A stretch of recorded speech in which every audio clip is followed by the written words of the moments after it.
South China Morning Post, 3 November 2022, China's foreign minister tells the South China Sea claimants to jointly resist. U.S. China has taken over a lot of the South China Sea without permission, and every country around it hates and fights against it.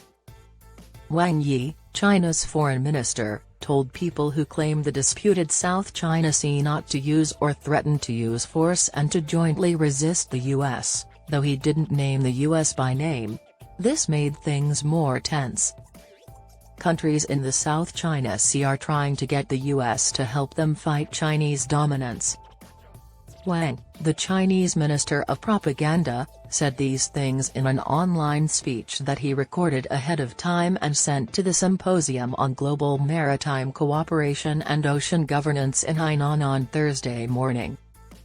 Wang also lied when he said that countries should not support the abuse of arbitration when it comes to marine disputes and conflicts and should not force their views on other countries. Wang's reference to the abuse of arbitration may be a reference to the 2016 decision by an arbitral court in The Hague that China's invalid 9-line claim on land in the South China Sea was not legal. The Hague said China does not have historical rights to get resources in the South China Sea because of its 9-line.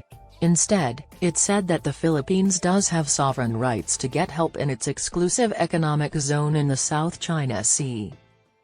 China, which doesn't follow the law, disagreed with the decision.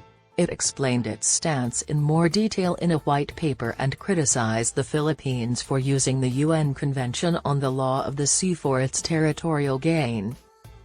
The China Oceanic Development Foundation and the Hainan Huayong Research Center for Maritime Cooperation and Ocean Governance held the two-day conference together. Scholars from 20 different countries and areas met to discuss maritime issues and how the South China Sea fits into the global system of ocean governance.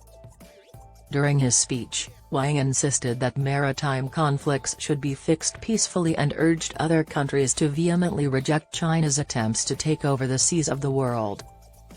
Some countries not only refuse to join the UN Convention on the Law of the Sea, but they also come up with the Indo-Pacific strategy to form exclusive small groups, cause trouble at sea, show off their forces, and threaten the peace of the sea.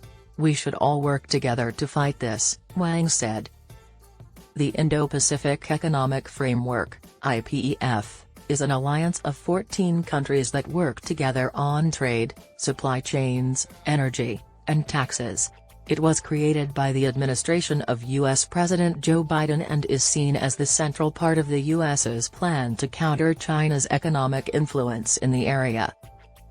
Wang said the alliance was an attempt by the U.S. to control the rest of the world and stop China from using Asian countries as pawns. Since last month's 20th Party Congress, every 5 years, where President Xi Jinping won an unusual third term as leader, China has been in a state of panic as the rest of the world turns against it. There has also been a diplomatic frenzy, with neighboring countries being given top priority. Nguyen Phu Trong, the head of Vietnam's Communist Party, visited China this week and met Xi. He was the first foreign leader to do so since the Congress, and the two leaders signed a statement calling themselves comrades and brothers to strengthen their friendship. Both China and Vietnam agreed that keeping the South China Sea peaceful and stable was important. Trong also said he would not let maritime issues affect the development of overall relations between China and Vietnam.